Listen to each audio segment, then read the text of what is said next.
احمد بھائی آپ یہ کیا کر رہے ہیں؟ علی میں مسواک کر رہا ہوں۔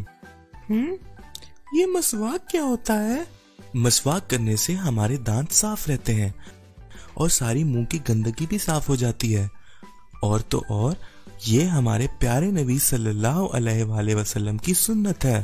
مطلب جیسے ہم برش کرتے ہیں ویسے ہی ہم مسواک کر سکتے ہیں؟ ہاں بالکل بالکل، ویسے ہی تم مسواک بھی کر سکتے ہو۔ اور ہمارے پیارے نبی صلی اللہ علیہ وآلہ وسلم کی حدیث کیا ہے؟ ہمارے پیارے نبی صلی اللہ علیہ وآلہ وسلم نے فرمایا، مسواک منہ کی صفائی و پاکیزگی اور رب تعالیٰ کی رضامندی کا ذریعہ ہے۔ اب تو میں بھی صبح اٹھ کے سب سے پہلے مسواک ہی کروں گا۔